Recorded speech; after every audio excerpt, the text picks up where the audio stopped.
Hello, I'm Starr Fuentes, and today we'd like to talk about using your tools. So, what are your tools? Your tools can be handouts from various different classes. Your tools can be what you have integrated in your experience. Your tools are the methods and ways you deal with incoming energies or energies from the past. Many of us have many tools that we have collected. They're sitting in workbooks in our dresser drawer, they're on our library shelf, just being there. Being able to use your tools means that you review your tools occasionally. Every time you spent money on a class, every time you spent money on an appointment, you have been given tools. Some of us have large collections of tools and beautiful toolboxes, but when the thing happens, when the energy occurs, you're panicked, you're numb. There are no tools for you to use. Having read 100,000 books this lifetime, been to 20,000 hours of other people's workshops, praying, meditating, living life in general, being a spiritual teacher next year for 60 years. For 60 years, I want you to take a breath and review in your mind. What are the tools that you have? And what is this gap between you having these tools and being able to use them? Breathe. Wow. Okay. There are your tools. Can you remember them all? Where I'd like to get today is when you have an experience and that experience requires a tool, instead of being numb, dumb, paralyzed when the experience hits, I love for you to be able to connect with your tools. So how do you do this? Well, review. What classes have you taken? What are your notes and workbooks from them? Sometimes you have integrated thousands of things from reading, from studying, from being with people, but yet you haven't put them in the place where when the situation occurs, you get to use them. So, I want you to spend some time this week and review all the notes, touch, feel the things that came from these workshops, the books that you read that gave you so much, and watch, feel, sense as these tools together. Tools are amazing. They can pop into your brain out of nowhere, especially when you're talking to other people. 1, 2, 3, 4, 5 tools you give them. What is that gap for you when you go to use a tool? Go to remember what was going on, or become paralyzed or numb when a situation occurs. You've been there. You've studied the tools to deal with a situation. Yet for 30 seconds, a minute, nothing appears.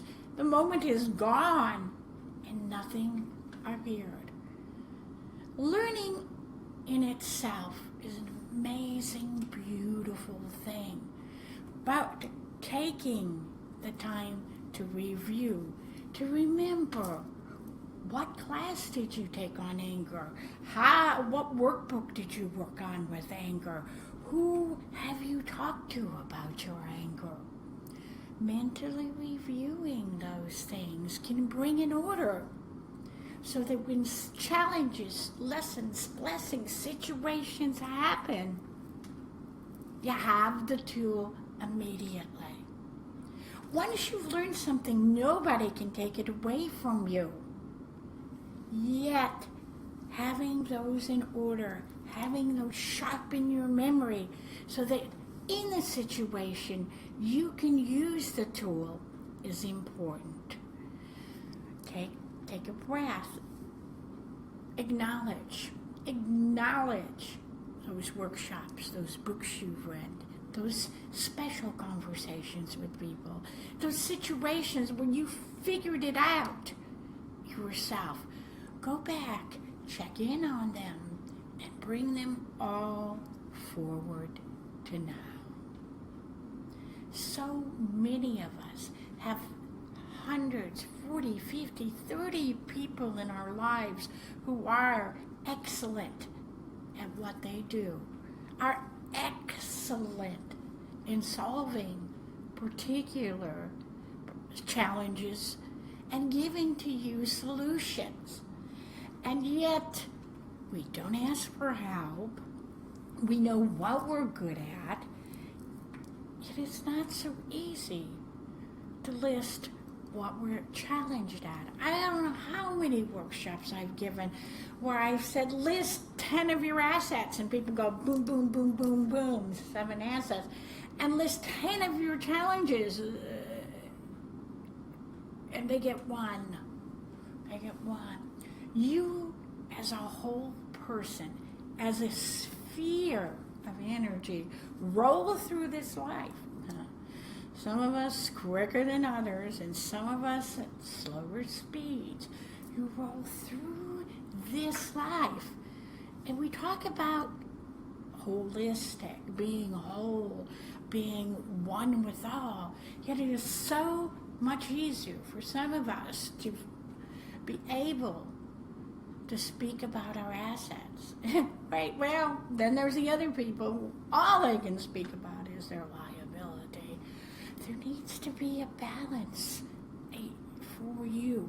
There needs to be a balance where you're conscious, where you're aware, where you understand, know where you need help, where you need to speak to a teacher about your anger. You need to speak to somebody about manifestation.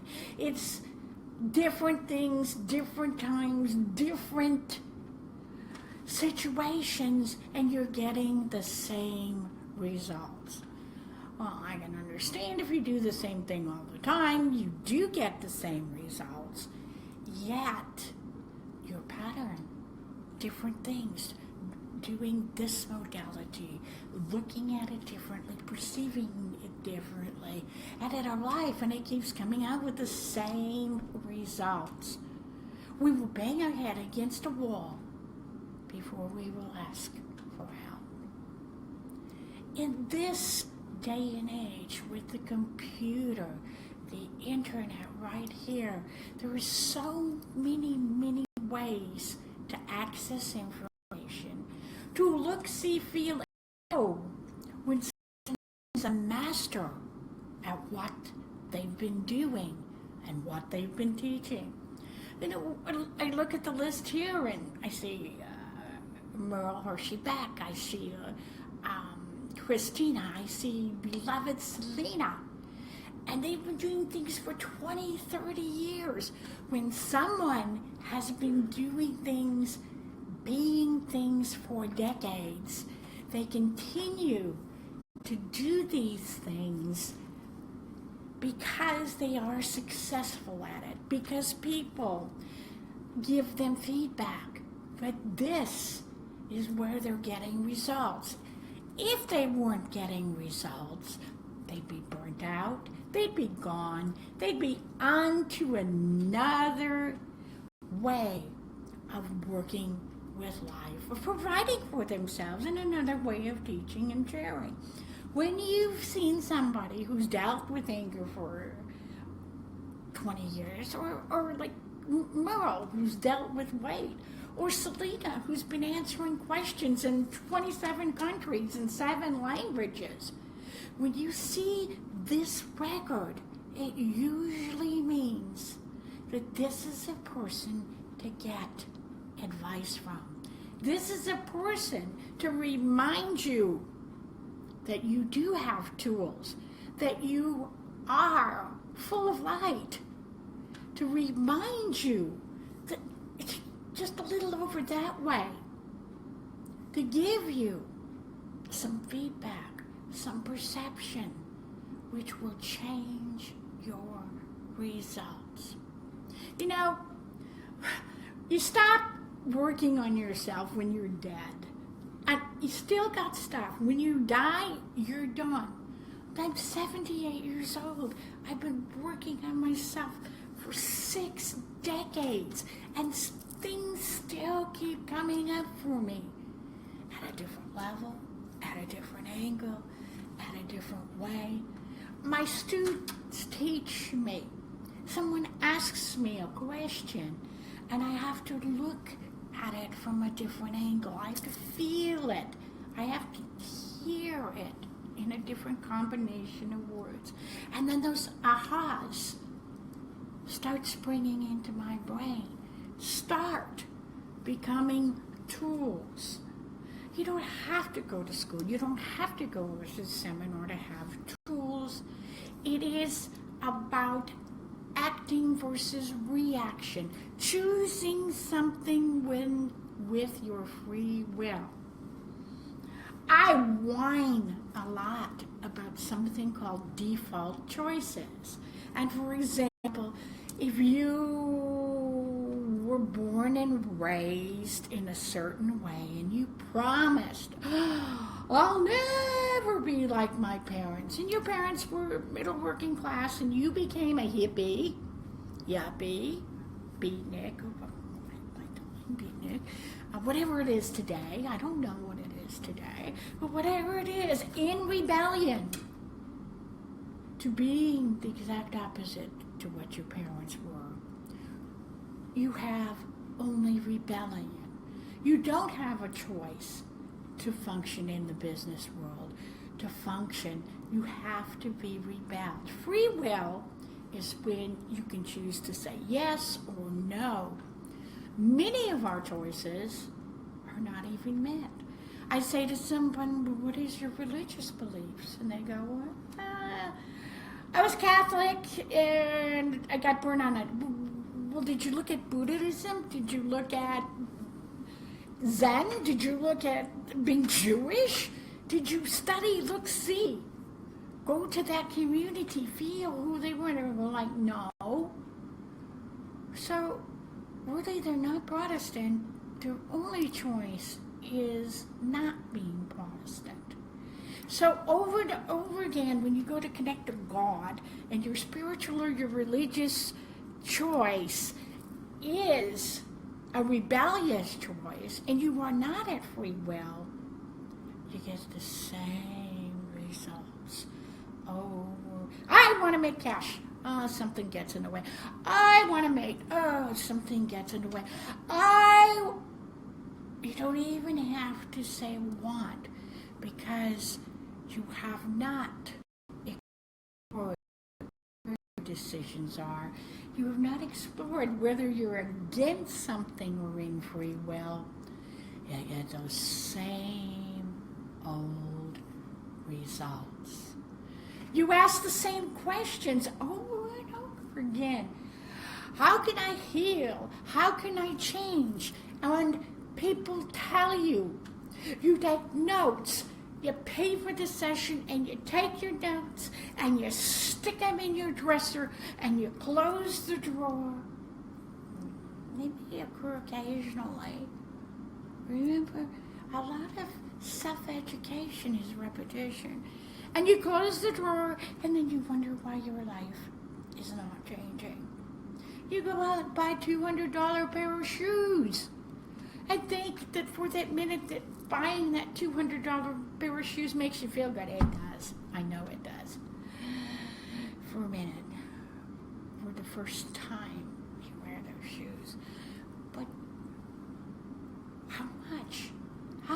difference could your life be if you invested that cash into using your tools, acquiring new tools? If everything went down, if everything failed, you would always have your education.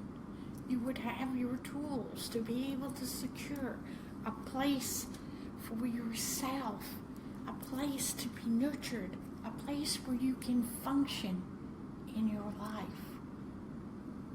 Review your tools. Now, tools can come in strange packages. I have a little Jack Russell dog named Karma, and I can be just feeling a little bit out of it, and that dog will come and nuzzle me and say, "Hey, Star, come back to your body." And those cats and dogs and pets can give us unconditional life, and then they fill us with unconditional love. Yeah, or I turn on the TV. And we're watching TV, and we've got this energy, and we're refreshed, and we could be or do something that moves us through life. Yes, a cooking show is wonderful. I love a cooking show. Yes, TV, gaming, whatever, in proportions that work with my life. Why? Relaxing, rewarding ourselves. You know, long time ago, going out to eat used to be a reward. For ice cream, a treat, a cake was cake, birthdays, cake, anniversaries, cake, graduations. All of these rewards, all the things we used to reward ourselves in the 60s and 70s are now common day items. We eat cake every day. We reward ourselves with $5 cups of coffee every morning. And we keep rewarding ourselves. Yet, our life is not changing. How many people we're touching, healing, helping is not changing. We require so much pampering, so much treating for doing virtually nothing and for being numb. We go back to the place where every thought is a prayer, and every thought is taken up to the angels, multiplied and brought back to me. Now, I need to relax. Oh, I need to be more comfortable. I need to be more comfortable. Oh, I need to eat more chocolate. Oh, reward. Words don't become rewards anymore. Accomplishments, because they're not rewarded, feel, seem to have little or no impact in our lives. Where are my tools? In the now, where is moving my energy forward? Where is choosing how to be and what to do in each moment? Why are we leaving our bodies in more and more different ways? Why can't I connect? I went to a party recently and there were 4 people there and they were texting each other and they were in the same room. Texting each other. I go, what are you doing? Oh, we're sharing this video. Well, let me see. Well, get your phone out. I didn't bring my phone. I want to touch you. I want to heal you. I want to teach you. I want you to teach me. I want it more than to be text words shortened down to misspelled, unwhole energies. I know every time you're in someone's presence, that you're in their energy, that they learn from you, that they choose bits and pieces. You teach them how to be. And sometimes we teach them how not to be. I don't think I can do that texting. I may be able to do it over Skype. I may be able to do some of that in this video, but it's not going to happen in 40 seconds in 4 sentences. My tool is presence. My tool is communication. What happened? What happened to knowing when we needed to go to a teacher? What happened once a month to doing and being something that would improve ourselves? And that doesn't mean to read the news stories on AOL or whatever happens to pop up on your internet. It's letting the process, letting someone say it to you, Starr, have you thought about doing this in this situation? Starr, what would happen if you changed this? Starr, here is a hug. What happened to those years and those decades? I remember that every month we went someplace. Every month we were with a different teacher, the same teacher. We read some things. We had this enthusiasm for growing, for sharing, for teaching, for learning. We're backing up from it. We're backing up from it. I don't need to learn anything. I don't read anymore. You're not going to change. I attempt to get at least 2 certifications a year, and God knows how many online classes, 2, 3 a week, that I participate in, that I'm not teaching. Yes, and sometimes I look at the class, I'm into it 20 minutes, and I stop. And sometimes I go for the 3rd and the 4th class with this person. No matter how much I shine, no matter how much education I have, no matter how many 16 years living with indigenous tribes, I have a place in my life for someone to teach me. I have a place in my life to learn from others and a place to teach others.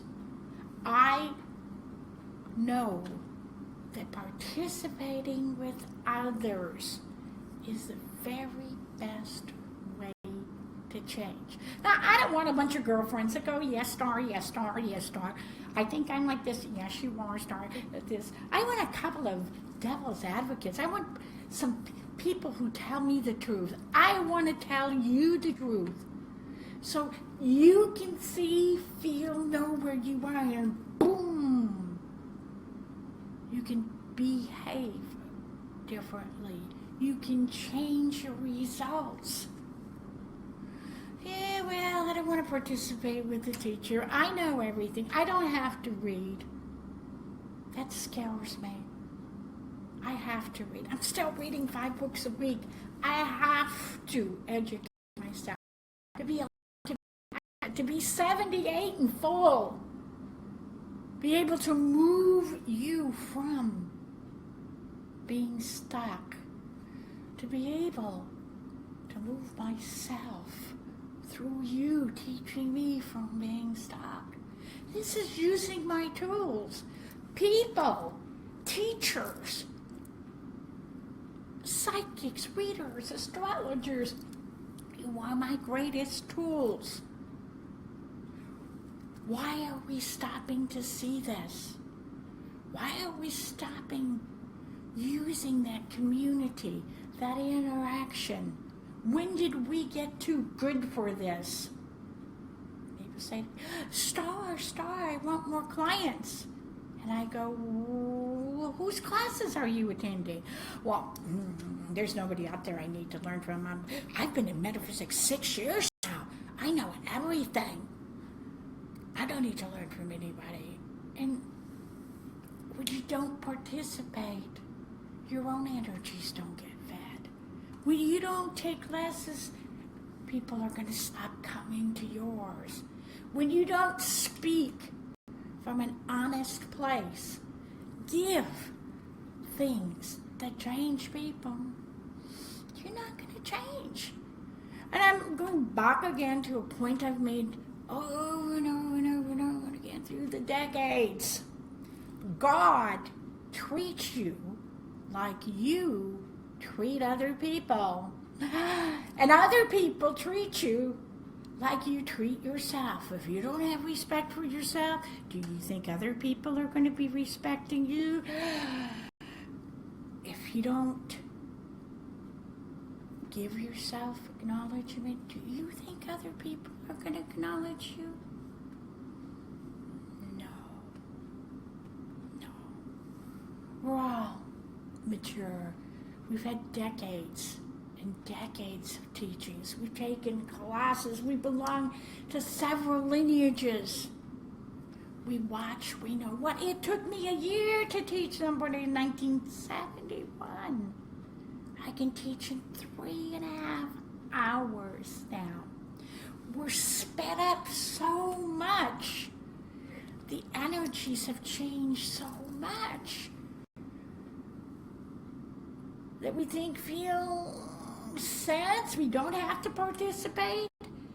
That food we got in 1980 is still going to sustain us in the teen years. That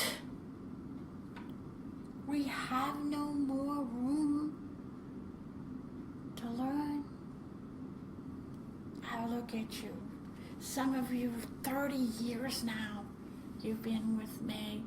Your hairstyles have changed. Your clothing have changed. Some of you, your names have changed. And I look at all the people I know, and you've had lifetimes within lifetimes. What you believed, how you acted, you changed. And you look back at a picture of 20 years ago, and oh my God, was that me? Yes, it was. What I want you to do is take a picture right now of your participation. Of your participation with the tools you paid for 2 decades ago, a decade ago. Your participation, interactions with other people. Are you still giving?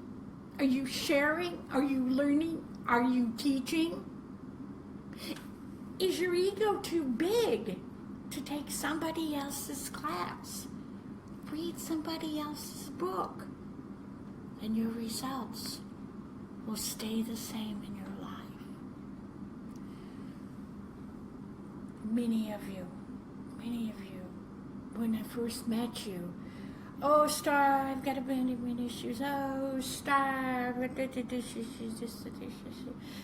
when I look back to 1958 when I first taught something in college, I look back, I realized that the majority of people I know have a fear of their light. Oh my God, what happens if I become masterful in this? I will lose my friends. People won't talk to me. What happens if I shine brightly? People will run from you. And yes, all those things will happen. But new people will be attracted to you. Opportunities that only exist at high vibrations will come to you. Your friends will change. Your integrity probably will always stay the same, plus or minus, if you're in the spiritual world. But your ability to be present with all your education in front of somebody and give them a download. Did you not learn hypnotism because you weren't interested? Did you not learn healing because that's not for you? What did you choose to exclude? You exclude that every time you you're in someone's presence? What did you multiply? How many motivational self-help?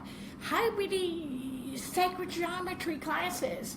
How many times have you reviewed your book? You multiply those. One of your greatest tools is being in the presence of someone who is a master. From that, you too can become a master, and you too can use your tools. Thank you. See you soon. Hey, participate with each other, with me, and with anybody who has something relevant to teach you.